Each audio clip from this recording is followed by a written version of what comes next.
It's me again. Hello. I would like to use this opportunity to introduce the next speaker, the CEO of Rakuten Viber, Ofir. And the reason I'm doing the introduction is because I would like to thank them for being an early adopter. We have been working with the AI space with Ofir and the team, with Maria, for the last 3 years. And I have to tell you that being an early adopter in AI is super, super important. And it's very different from what it is today. Thank you so much.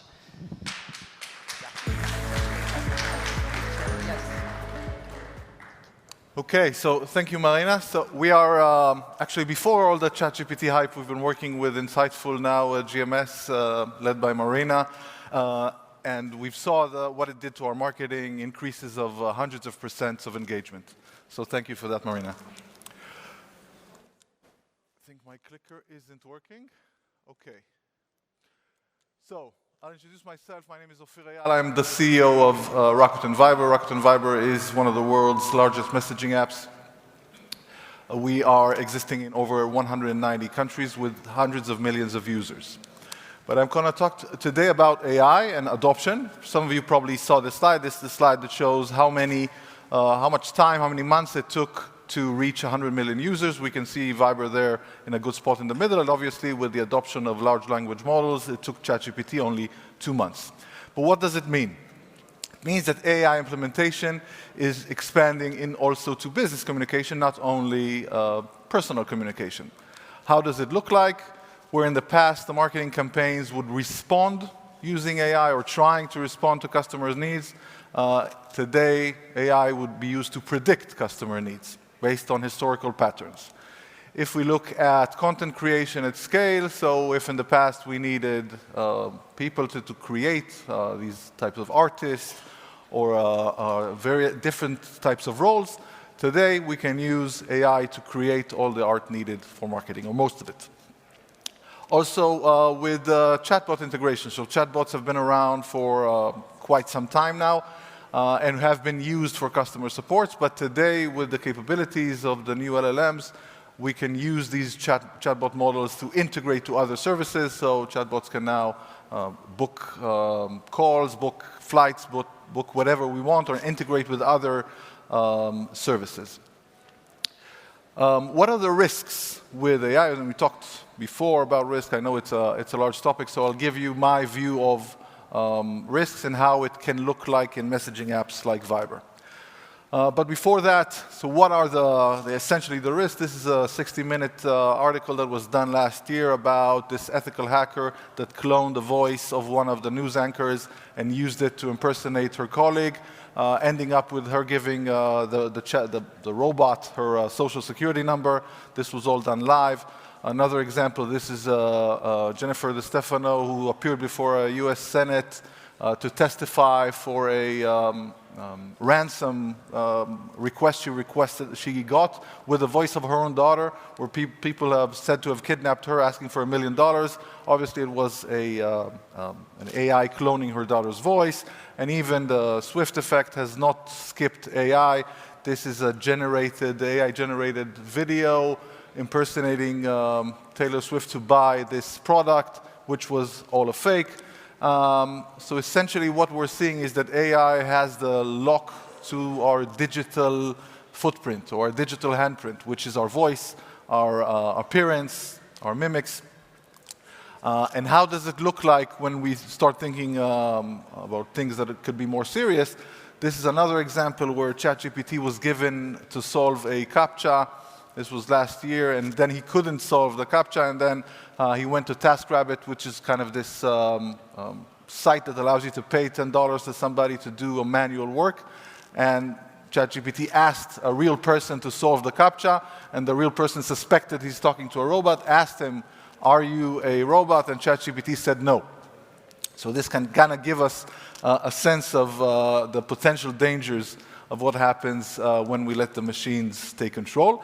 And if we take a look at historically, because I always like to look at history because it often predicts the future, what happens when new technologies emerge? First of all, there's a cycle of the appearance of the technology, then we see the awareness, mass widespread of awareness, then this awareness raises the awareness of the legislator, which then take protective action only after the technology has reached mass adoption. So previous examples of this cycle, from appearance to action, we see the cycles are getting shorter and shorter. So if we take a look past 100 years back, it took cigarettes almost 100 years from the new technology, and the technology was mass production back in the 1800s. It took almost 100 years until we saw the legislation we are today about not selling cigarettes to minors. And actually, when cigarettes were originally marketed, they were marketed by doctors as something that's healthy to your lungs. So that gives us kind of a sense of a bit of history. Another example is cars were introduced in the early 90s.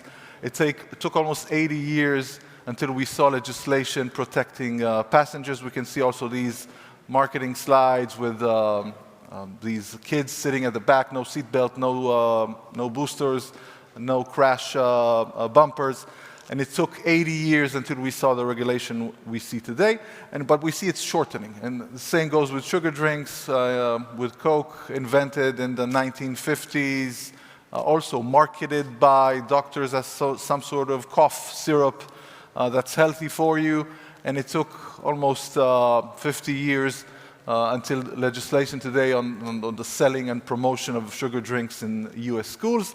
And the latest example, of course, social media with the introduction of Facebook in 2004. Took almost 14 years until we started seeing the Cambridge Analytica scandal and the implications of our privacy, until legislation led to the changes we see now with Facebook and other social networks. But the issue is we actually don't know what dangers lurk for us on social media. So I'm not sure the 14 years is actually the end, because there might be some risk there that we're not aware of. But with AI, the situation is a bit faster. So we did start seeing the European Union with the first EU Act that was launched less than a year after ChatGPT 3 came out. So we are seeing the legislators moving faster. But I think history shows us that even if we move fast, there's still many unknowns. So how can the future of AI-powered communication look like in an app like Viber, in a communication app?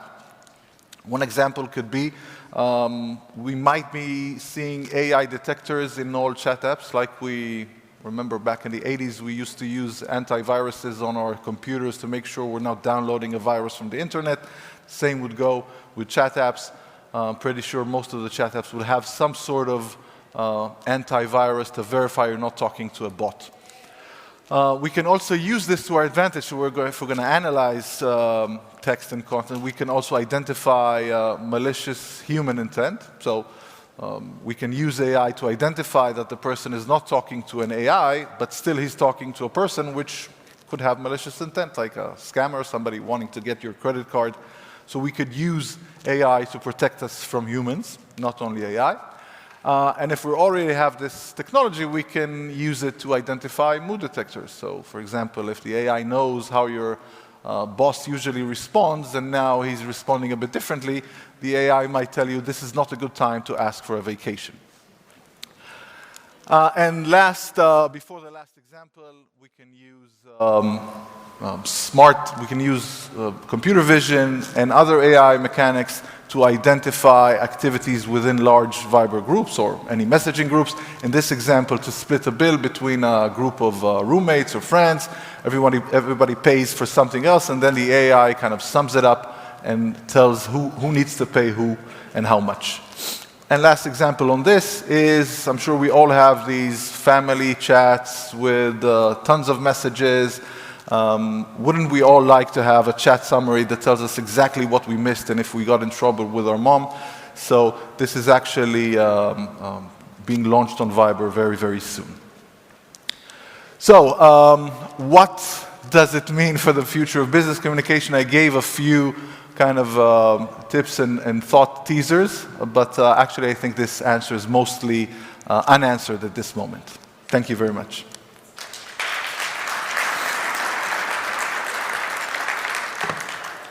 Ofir, stay here. Yes, I'm here. We would love to get some of that knowledge. some of the questions. But before, I'm sure we're going around with Mike. I have a question as well. You say that's the future of messaging, but is that still messaging? Because you show so much out there. Where are we going with this? Is it a platform? Is it a super app? Where is Viber going? The buzzword in our industry is super app. So we all are familiar with the big super apps in Asia, Line, WeChat, and Kakao.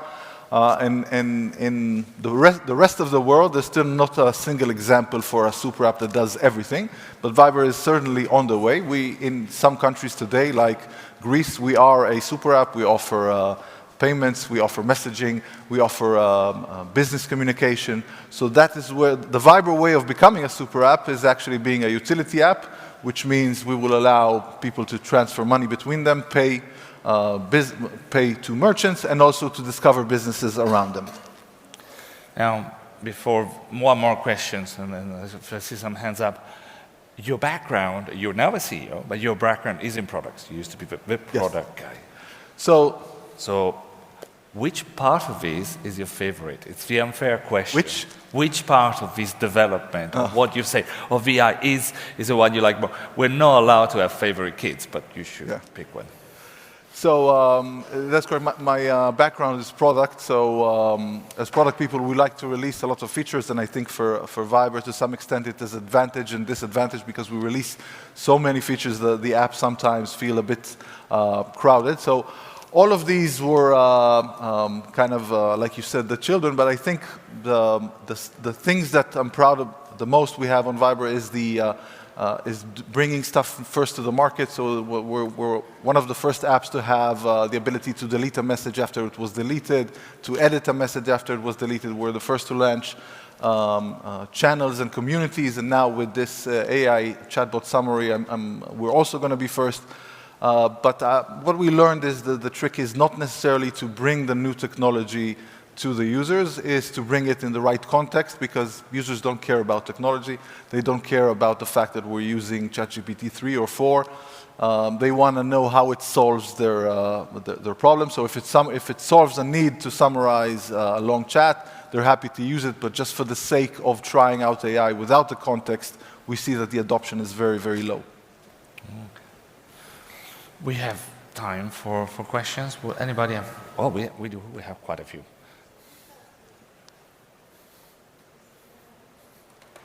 This is Jeevith and Mutu from Tomei Telerix. I'm also a product guy.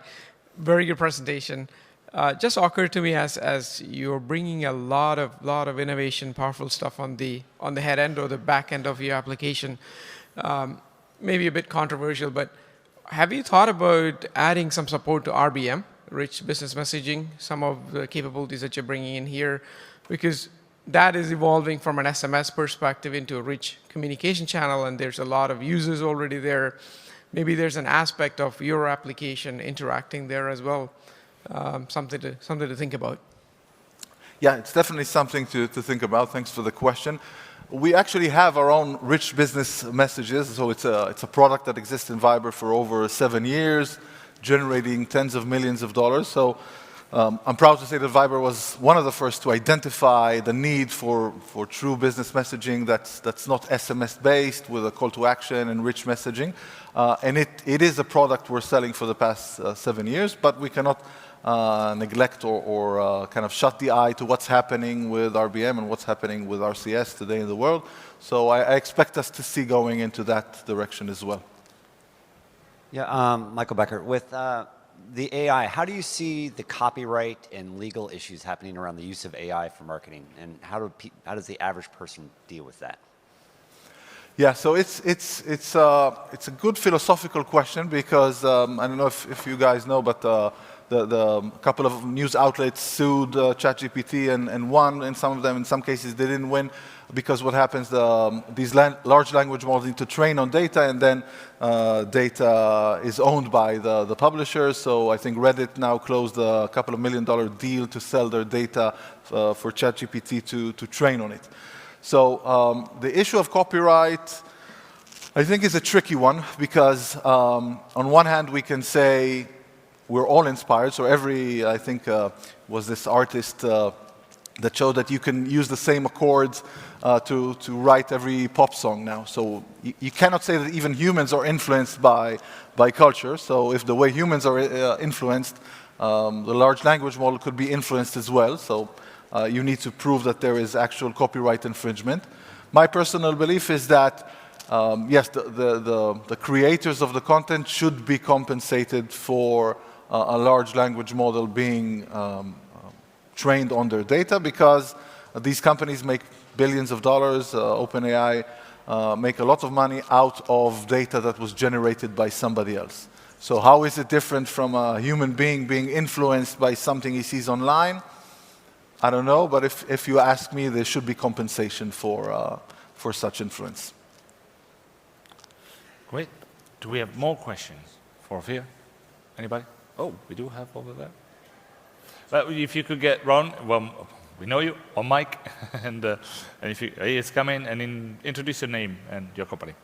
My name is Ron Essen from Summit. My question is, what do you see as far as standardization of some of the controls around AI? So, for example, do you feel that there will be a standard to detect AI, and do you see anything as an ecosystem that we're going to do versus just sort of everybody doing their own thing, which is how it seems to be today?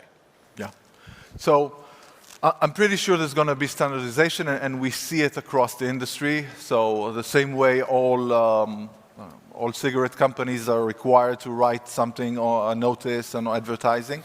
There is standardization today. For example, we saw with the EU on the USB sockets, and it took more than 10 years, and then there's standardization in even messaging now. The EU is asking the big gatekeepers, the big messaging apps, to open to other messaging apps. So we'll see how that plays out.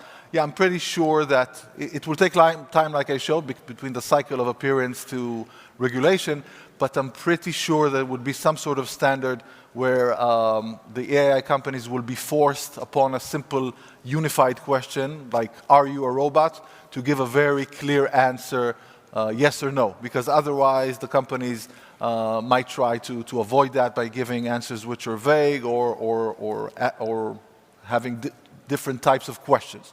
So yes, I'm pretty sure it's going to take a couple of years, but there will be standardization forced by regulators on AI. Well, great, here we go. And then maybe one final, let's squeeze in question, a very, very fast one, if we do have anybody. No? Well, we are probably running a bit late, so that's a great time to say a big thank you to Ofir Eyal, the CEO of Rakuten Viber. Thank you. Thank you very much.